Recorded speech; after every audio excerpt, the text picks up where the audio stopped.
Je l'ai promis, je m'y tiens.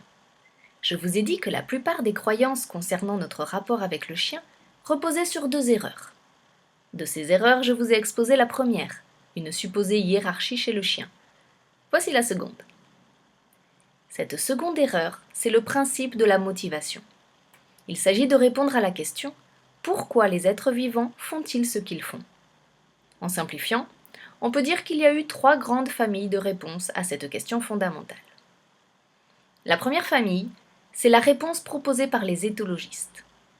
Les animaux font ce qu'ils font parce que de naissance, ils se trouvent conditionnés pour le faire. Darwin a estimé que la sélection expliquait l'évolution. Les plus forts ou les mieux adaptés à leur environnement se reproduisaient mieux que les autres. Pour les éthologistes, la sélection n'a pas réellement opéré sur les individus, mais sur leur comportement. Se sont donc trouvés très naturellement sélectionnés les comportements les mieux adaptés à la survie. Une autre famille est celle apportée par les psychologues comportementalistes, behavioristes.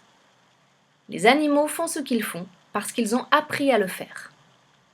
Qui est le maître de cet apprentissage ? Dans la nature, la vie, les expériences, bonnes ou mauvaises. La grande découverte de ces messieurs était que les êtres vivants ont tendance à recommencer ce qui leur a apporté un bienfait et à éviter ce qui leur a nui. Loi de l'effet de Thorndike. Conclusion, une puissante théorie des récompenses. Pour obtenir un comportement, il suffit de le récompenser. Le problème n'est pas le comportement, mais la manière de distribuer les récompenses.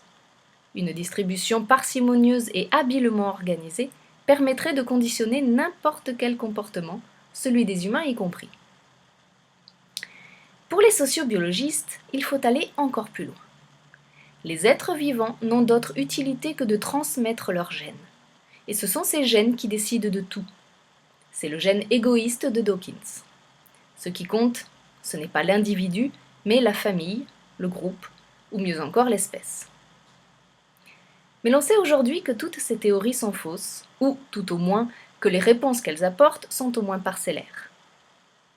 Pourquoi les êtres vivants font-ils ce qu'ils font, les humains y compris ?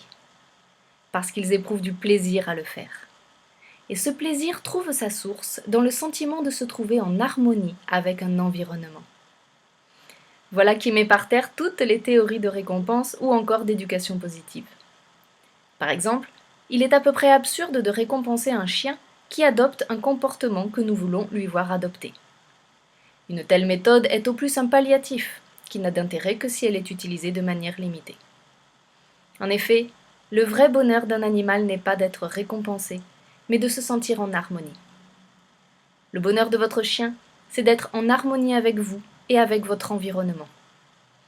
Une fois que l'on a fait comprendre et sentir cela à un couple humain-chien, il faut se retirer sur la pointe des pieds, car ce couple est prêt à fonctionner en autonomie de la manière la plus parfaite. Et c'est à cela que devra viser votre programme d'éducation. C'est en tout cas cela que nos formations et notre enseignement veulent diffuser.